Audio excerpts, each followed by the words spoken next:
নমস্কার বন্ধুরা, শুভ সকাল। ওয়েলকাম টু স্বপ্না চিচ্ছে। আশা করছি আপনারা সবাই খুব ভালো আছেন আর আমিও খুব ভালো আছি।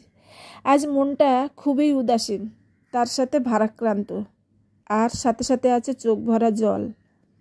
তাই জানি না ভিডিওটা আজকে কেমনভাবে শুরু করব আর কি বলে শেষ করব। সকাল এখন 6টা বাজে আর আমি বেরিয়ে পড়েছি পারাদ্বীপের উদ্দেশ্যে। হ্যাঁ, কদিন ধরে আপনাদের বলছিলাম যে এই আমার পারাদ্বীপে চলে যেতে হবে, কিন্তু আজ আর বলছি না। একদম সেই দিনটা চলে এসেছে আর আমিও বেরিয়ে পড়েছি। আমি এখন আমার মা, ভাই, দিদি, প্রিয়া আর কিছু আপন মানুষ যারা হয়তো এখন আমার নিজের সামনে উপস্থিত নেই, হয়তো 1-2 ঘন্টা দূরত্বে আছে, তাদের সবাইকে বিদায় জানিয়ে আমি বেরিয়ে পড়লাম আমার গন্তব্যে। বেরোবার আগে পর্যন্ত আমি কোনো ভিডিও করতে পারিনি, আর যখন বেরোচ্ছিলাম তখন যে অবস্থা হয়েছিল সেই ভিডিওটা তো আমি করতেই পারিনি, কারণ সবাই মন থেকে দুঃখী ছিল, চিন্তিত ছিল। তো আমি কাকে বলতাম যে আমার ভিডিওটা করে দাও? আমি নিজেই করতে পারছিলাম না, এতটাই কষ্ট হচ্ছিল। কারণ বেরোবার সময় মা না গলাটা জড়িয়ে ধরে খুব কান্নাকাটি করছিল, আর আমি তখন নিজেকেও না সামলাতে পারছিলাম না মাকে। ওদিকে প্রিয়া দাঁড়িয়ে আছে মুখ শুকনো করে। দিদি ছিল বলে অনেকটা ঠিক হয়ে গেল। দিদি মাকে বারবার বলল, মা ওর লেট হয়ে যাচ্ছে, তুমি ওকে ছেড়ে দাও। তাই মা না চাইতেও আমাকে ছাড়লো, আর আমিও নিজেকে সামলে বেরিয়ে পড়লাম দিদির সাথে। হ্যাঁ, দিদি আমার সাথে যাচ্ছে না, দিদি বেরিয়েছে, সে তার নিজের বাড়ি চলে যাবে আর আমি আমার নিজের গন্তব্যস্থলে রওনা দেব। মা যখন আমার গলাটা জড়িয়ে ধরে কাঁদছিল তখন প্রিয়ার মুখটা ছোট হয়ে শুকিয়ে গেছিলো, চোখে জল আসছিল, তবুও কাঁদছিল না। কালকে রাতে না বারবার বলছিল, মা তুমি কাল চলে যাবে। ও তো বড় হয়ে গেছে, বুঝতে শিখেছে, ও জানে বাড়ি অসুস্থ বাবা আছে, ছোট বোন আছে, তাই মাকে আর ধরে রাখা যায় না। তাই তো ও মুখ ফুটে একবারও বলতে পারিনি, মা আর 2 দিন আমার সাথে থেকে যাও। কি বলুন তো, বড় হবার অনেক জ্বালা। বড় হলে না মানুষ সেই মানুষটার কাছ থেকে না অনেকটা সমঝদারি, অনেকটা দায়িত্ব এসবের খুব আশা করে। তাই আমার মেয়েটা যে বড় হয়ে যাচ্ছে ধীরে ধীরে, সেটা খুব ভালোভাবে বুঝতে পারছি। ওরও কিন্তু খুব কান্না আসছিল, কিন্তু তবুও কাঁদিনি। একে আমি মাকে ধরে কাঁদছি, মা আমাকে ধরে কাঁদছে, তারপরে যদি ও কাঁদে তাহলে তো মানে আমি আর সামলাতে পারবো না। তাই ও বুঝতে পেরেছিল। কিন্তু আমি বেরোবার পরে না বারবার 10 মিনিট অন্তর অন্তর আমাকে বারবার ফোন করছিল, মা ঠিক আছে তো, ঠিকভাবে যাচ্ছ তো, ঠিক বসেছে তো, খেয়াল রাখবে কিন্তু ব্যাগের, তোমাকে খেয়াল রাখবে কিন্তু। কথাগুলো শুনছিলাম না আর আমার ভিতরটা ভেঙে চুরমার হয়ে যাচ্ছিল। জানেন তো, এই কষ্ট, এই ভারাক্রান্ত মন, এই উদাসীনতা, এই যে বেদনা, এগুলো শুধু তারাই বুঝতে পারে যারা নিজের জায়গাটা ছেড়ে, নিজের আপনজনগুলো ছেড়ে দূরে থাকে। এই যে মানুষগুলোর কাছ থেকে কটা দিন থেকে তারপরে চলে যাওয়া, এর যে কি আকুল প্রার্থনা, আকুল আর্তনাদ মনের ভিতরের, সেটা না অ্যাকচুয়ালি অন্যরা হয়তো বুঝতে পারবে না। যারা নিজের জায়গায় থাকে, নিজের ঘরে থাকে, আপন মানুষের কাছে থাকে, তারা এর মর্মটা একদমই বুঝতে পারে না। কিন্তু এর মর্মটা একবার জিজ্ঞাসা করুন যারা নিজের দেশ থেকে বাইরে থাকে, তাই সেই বিদেশে হোক আর অন্য রাজ্যে হোক। আমি তো খুব ভালোভাবে বুঝতে পারি। যতবার আসি ততবার মনটা একদম ছিঁড়ে চুরমার হয়ে যায়। তবে তখন না পুরো ফ্যামিলি সাথে থাকে, তার জন্য হয়তো না কষ্টটা অনেকটা সামলে নিতে পারি, মজুমদার বাচ্চারা যখন সাথে থাকে। কিন্তু আজ আমি একা, আর অন্য দিনের থেকে আজকের কষ্টটাও আমার অন্যরকম। অন্যদিন মা, বাবা, ভাই বোন কিংবা শ্বশুরবাড়ির কাউকে হয়তো ছেড়ে নিজের স্বামী, সন্তানদের সাথে বিদায় নিই। আজকের ব্যাপারটা নিজের একটা সন্তানকে ছেড়ে যাচ্ছি, ওদিকে আমার অসুস্থ স্বামী আর একটা ছোট্ট সন্তান আমার ওদিকে পড়ে আছে। তাই 2 দিকে টানা পড়ে না, আমি যেন সত্যিই আজকে খুব ভারাক্রান্ত। ওখান থেকে তো বেরিয়ে পড়লাম, তারপরে দিদি দাঁড়িয়েছিল, আমি বাসে উঠে গেলাম। আমি বলেছিলাম তুই আগে চলে যা, দিদি বলল না তুই আগে ওঠ, তারপরে আমি যাব। আমি তো এই একটুখানি যাব, তুই তো অনেকটা দূর যাবি, তোকে বাসে তুলে তারপরে আমি যাব। তা আমি বাসে উঠে গেলাম, আর পিছন ফিরে দিদির দিকে দেখতে পেলাম না। এমনিও একবার দেখার চেষ্টা করেছিলাম, কিন্তু অনেক দূরে চলে গেছে দিদি, দেখতে পেলাম। মনটা না আরও বেশি করে কষ্ট হয়ে উঠল। আরও যেন জোরে জোরে কাঁদতে ইচ্ছা হলো। মনে হচ্ছিল কিছু যেন মানে মনের ভিতর থেকে কিছু যেন বেরিয়ে পড়ে যাচ্ছে, মানে আমি না ঠিক ভাষায় প্রকাশ করতে পারছিলাম না। খুব কষ্ট হচ্ছিল, খুব, সে কষ্ট বোঝানোর না। কারণ ঘর থেকে কাঁদতে কাঁদতে বেরিয়ে আসছিলাম, দিদির সাথে ছিল, দিদি কথা বলছিল, মানে অতটা আমার হচ্ছিল না। আর যখন একদম দিদিও চলে গেল আর আমি একা ধীরে ধীরে দূরে সরে যেতে থাকলাম, তখন যেন মনে হচ্ছে মনের ভিতরটা একদম খালি হয়ে যাচ্ছিল। তো যাই হোক, বেরিয়ে এসে তারপরে তো আবার একটা সেকেন্ড বাসে উঠতে হয়। তো সেখানে যখন উঠলাম না, তখন একটুখানি আমি ভয় পেয়ে গেছিলাম। অ্যাকচুয়ালি জীবনে না একা পথে কোনো দিন চলিনি, আর বিশেষ করে তো এত দূরের জার্নি কোনো দিন করিনি। বিয়ের আগে বাবা মার সাথে যেখানেই যেতাম যাতায়াত করতাম। তারপরে ছিল মজুমদারের সাথে সব জায়গায় যাতায়াত করেছি। তারপর মজুমদার যখন অসুস্থ হয়ে গেল, ধীরে ধীরে বসে গেল, তখন কোথাও যাওয়ার হলে প্রিয়ার হাতটা ধরে বেরিয়ে পড়তাম। প্রিয়া একটু বড় ছিল তো, তাই আমার অনেকটাই সম্বল ছিল। দরকার নেই কোন রাস্তা চিনুক না চিনুক, সেটার কোনো দরকার ছিল না, শুধু আমার সাথে থাকলেই হতো। কিন্তু আজকে আমি একদম একা। আজ আমার সাথে কেউ নেই, শুধু ঠাকুরের নাম করে বেরিয়ে পড়েছি। জানি পৌঁছে ঠিক যাব, কিন্তু মনের ভিতরে তো একটু ভয় ছিল। আর বাড়ির সবাই দুশ্চিন্তা করছিল, দিদি, ভাই, মা, প্রিয়া। মজুমদারও এদিকে মানে বুঝাতে দিচ্ছিল না, কিন্তু বারবার জিজ্ঞাসা করছিল, তুমি ওখান থেকে আসতে পারবে তো, অত দূরের রাস্তা আসতে পারবে তো। কিন্তু সবাই চিন্তা করছিল, এটা বুঝতে পারছিলাম। প্রথম প্রথম তো আমার চিন্তা অতটা হচ্ছিল না, কিন্তু সবাই যখন বারবার বলছিল না, আমার মনের ভিতরে একটুখানি ভয় তো হচ্ছিলই। আর তারপরে তো ভাই বলেছিল যে আমি গিয়ে ছেড়ে আসব, কিন্তু আগের দিন রাত্রে এমন একটা ঘটনা ঘটলো যে আমি নিজেই বললাম, ভাই তোর যেতে হবে না। অ্যাকচুয়ালি কী হয়েছে বলুন তো, কালকে তো দিদি এসেছিল, তো দিদি আমাকে বলেছিল, দেখ আমি যাচ্ছি, আমাকে কিন্তু রাত্রে থাকতে বলবি না। আমি বলেছিলাম হ্যাঁ বলবো না, কিন্তু ভাই দিদিকে খুব জোর করেছিল যে না তোকে আজকে থাকতেই হবে। তো আমিও বললাম ভাই যখন বলছে থাক না।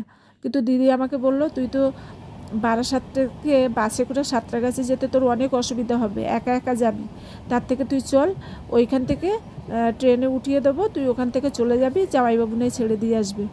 আমি বললাম দেখ ওখান থেকে যাওয়ার হলে তো ওখানে ওইদিকে আমি আমার কোন্নগরে গেলে মানে আমার শ্বশুরবাড়ি গেলেও ওখান থেকে সুবিধা, কিন্তু সেই সময় হয়ে উঠলো না।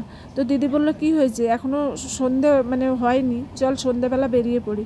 কিন্তু ভাই বারবার বলল না, ও একটা দিন এখানে থাকবে অথচ প্রিয়ার কাছে থাকবে না, তাতে প্রিয়ার মনটা অনেকটা খারাপ থাকবে।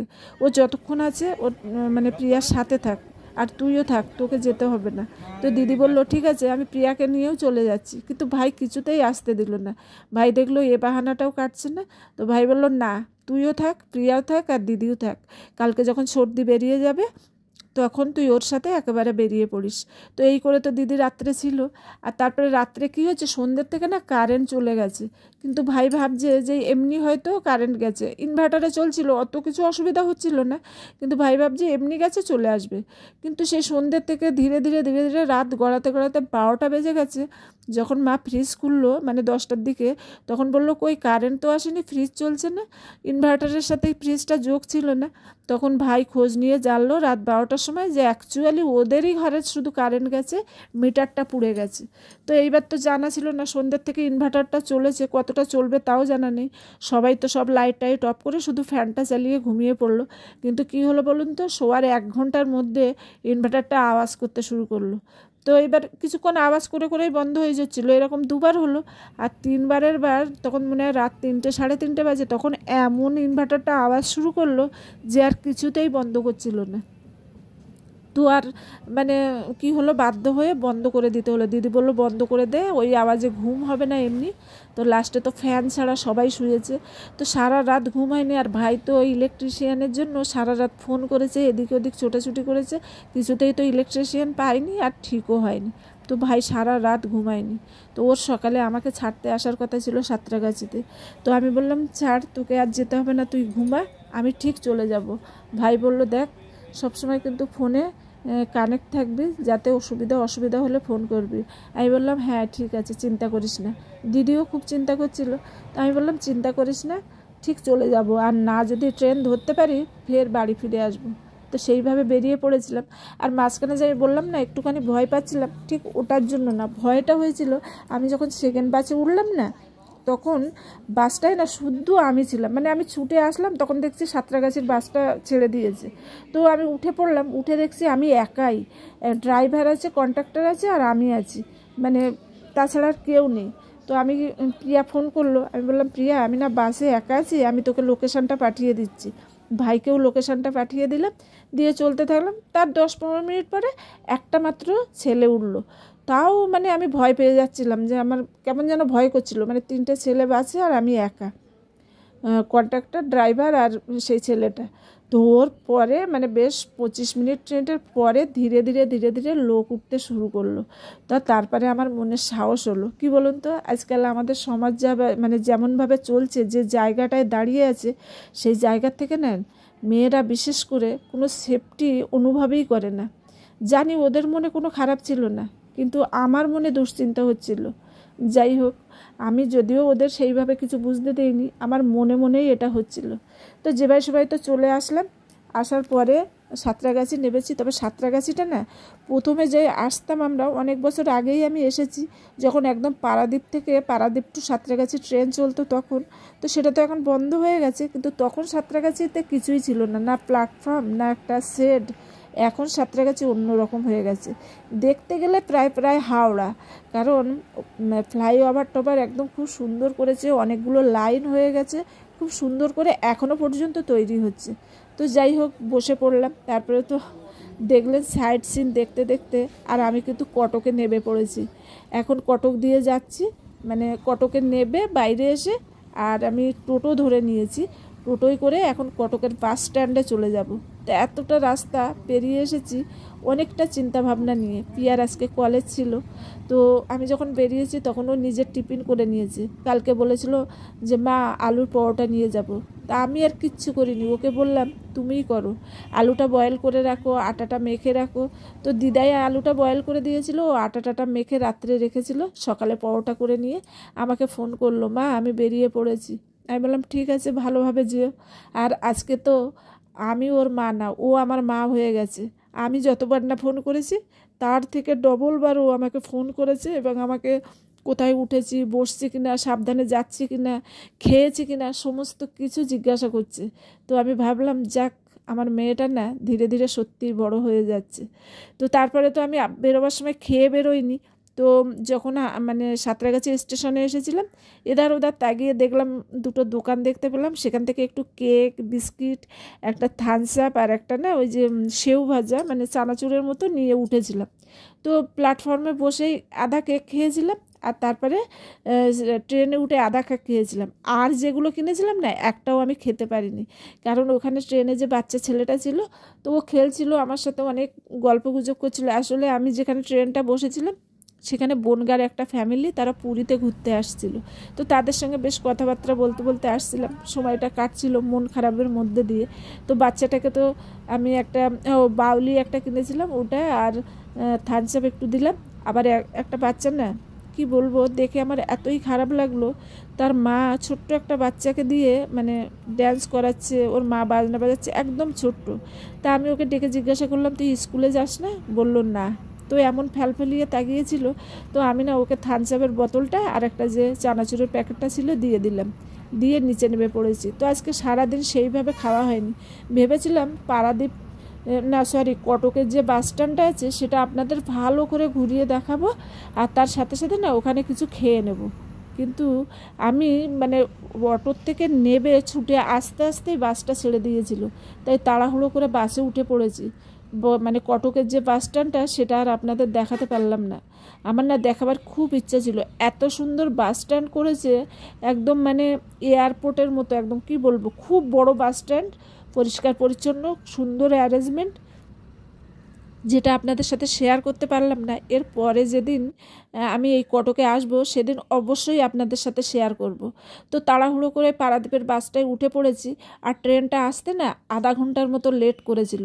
আমার ওই 3:28 ট্রেনটা মানে কটকে নামার কথা ছিল, সেটা 4টের পরে নামিয়েছিল। তো সব কিছু করে আমি মানে বাস স্ট্যান্ডে আস্তে আস্তে আমার 5টা বেজে গেছিলো, আমি 5টার বাসটায় উঠে পড়েছিলাম। আর তারপরে তো চলতে চলতে প্রায় মানে রাত হয়ে গেছে। রাতের দৃশ্যটা দেখাবার চেষ্টা করছিলাম, পারলাম না। অ্যাকচুয়ালি আজকের না ট্রেন বাসে দুটোই আমি জানলার ধারে বসতে পারিনি, তাই আপনারা কিন্তু বেঁচে গেলেন বাইরের দৃশ্য দেখতে। কারণ কদিন ধরেই তো শুধু রাস্তাঘাট, গাড়ি, গাছপালায় দেখিয়ে দেখিয়ে আপনাদের বোর করে ফেলেছি। তো যাই হোক, এসি বাস ছিল, তাই মানে বন্ধ ছিল। এখন কিন্তু আমি বাসের সামনে এসে বসে পড়েছি, কারণ আমার গন্তব্যস্থল খুব কাছে চলে এসেছে। মজুমদার ফোন করেছিল, কত দূর পৌঁছালে? আমি বললাম আর বেশি বাকি নেই, এই 10-15 মিনিট। বললো ঠিক আছে, আমি দাঁড়িয়ে আছি, তুমি আসো, তোমাকে নিয়ে যাব। তো আমি বাইরে বেরিয়ে না একটুখানি ভিডিও করছিলাম আর শ্বাস নিলাম যে এক জায়গা থেকে ছেড়ে আর এক জায়গায় পৌঁছে গেলাম। এখন সন্ধ্যে 7টা বাজে, আর মজুমদার এসে তো দাঁড়িয়েছিল। মজুমদারের গাড়িতে করে আর আমার জায়গায় আমি প্রবেশ করলাম। মনটা একদিক থেকে শান্ত, অথচ একদিক থেকে খুব অস্থির। যখন মাঝে মাঝে সেই নিজের দেশের কথা, প্রিয়ার কথা, মায়ের কথা, সবার কথা মনে পড়ছিল, মনটা প্রচণ্ড অস্থির হচ্ছিল। কিন্তু যখন এই যে মানে মজুমদারের গাড়িতে বসে আর নিজের জায়গাটা দিয়ে যাচ্ছিলাম না, তখন মনটা অনেকটাই শান্ত ছিল। অ্যাকচুয়ালি এটা আমার নিজের জায়গা ঠিক না, তবুও নিজের জায়গা। এখানে আমি অনেক বছর, প্রায় 20-21 বছর আমি এখানে থেকেছি, তাই আজকে না এই জায়গাটা আমার নিজের হয়ে গেছে। যেদিন মজুমদার রিটায়ার হবে, এখান থেকে চলে যাব, তখন আর এই যে জায়গাটা আমার নিজের থাকবে না জানি, তবুও মনে হয় যেন কথায় কথায় বললি বাড়ি ফিরে যাচ্ছি। কিন্তু অ্যাকচুয়ালি আমার বাড়ি তো অন্য জায়গায়, কিন্তু এটাই এখন আমার বাড়ি হয়ে গেছে। যাই হোক, মজুমদারের সাথে আস্তে আস্তে অনেক গল্প করছিলাম, অনেক কিছু শুনছিল। মজুমদার বলছিল রাস্তায় কোনো অসুবিধা হয়েছে কি না। আমি বললাম না, ঠিক চলে এসেছি, চিন্তার কোনো কারণ নেই। আর মজুমদার শুনছিল মেয়ে কেমন আছে, মানে রাস্তায় যেন সব গল্প হয়ে গেল। আমিও শুনলাম তোমার শরীর ঠিক আছে তো। মজুমদার বললো চলো বাড়ি, তো চলো, তারপরে না হয় সব আলোচনা করা যাবে। আমি বললাম ঠিক আছে চলো। তো সেইভাবে তো বাড়ি চলে আসলাম।